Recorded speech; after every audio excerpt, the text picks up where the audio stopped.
Finally of કેમ્પસની first season છે, જોઈ નાખી છે અને જોરદાર છે. જો તમને રોમાન્સ, થ્રિલર, ઇમોશન્સ, ફ્રેન્ડશિપ બધું એક જ સિરીઝમાં જોતું હોય તો ડેફિનેટલી તમે ઓફ કેમ્પસ છે તમારી વોચ લિસ્ટમાં એડ કરો અને જરૂરથી જોવો. બેસ્ટ છે. વાત કરું કાસ્ટિંગની તો કાસ્ટિંગ છે સુપર્બ છે. ઈચ એન્ડ એવરી કેરેક્ટર છે તેનાથી તમે કનેક્ટ કરો છો. એમનું પરફોર્મન્સ છે આઉટસ્ટેન્ડિંગ છે, કન્વિન્સિંગ છે અને બધા જ કેરેક્ટર છે એ પોતાનું પરફોર્મન્સ સુપર્બ આપે છે.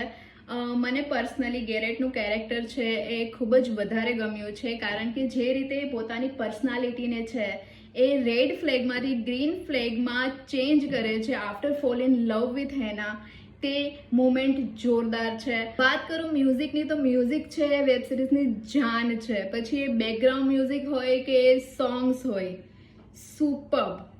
સ્પેશિયલી જેનિફર લોપેઝનું ઓન ધ ફ્લોર, તે પર્ટિક્યુલર સીન મેં મેની ટાઈમ્સ જોયો છે, બટ સ્ટીલ હું તેનાથી બોર નથી થતી. ઓલ ઓવર સ્ટોરી લાઇનની વાત કરીએ તો સ્ટોરી લાઇન છે એ ખૂબ જ પ્રિડિક્ટેબલ છે, કોમન સ્ટોરી છે, કોઈ એવી ખાસ સ્ટોરી નથી. તમને સ્ટાર્ટિંગથી જ વસ્તુઓ છે સમજાઈ જશે કે શું થવાનું છે.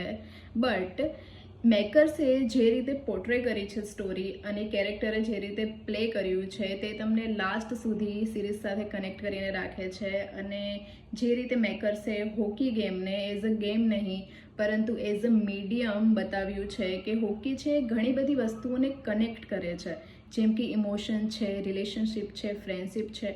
તો એ એક ખાસ કોન્સેપ્ટ છે જે એઝ અ ઓડિયન્સ મને બહુ વધારે ગમ્યો.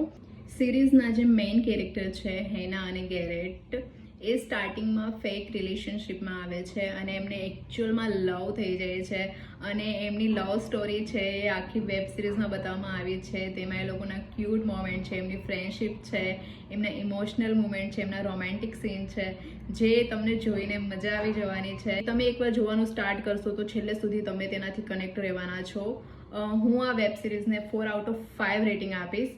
અને જો તમે ઓફ કેમ્પસ જોઈ છે તો તમે મને કમેન્ટમાં જરૂરથી કહો કે તમને કેવી લાગી. Bye bye.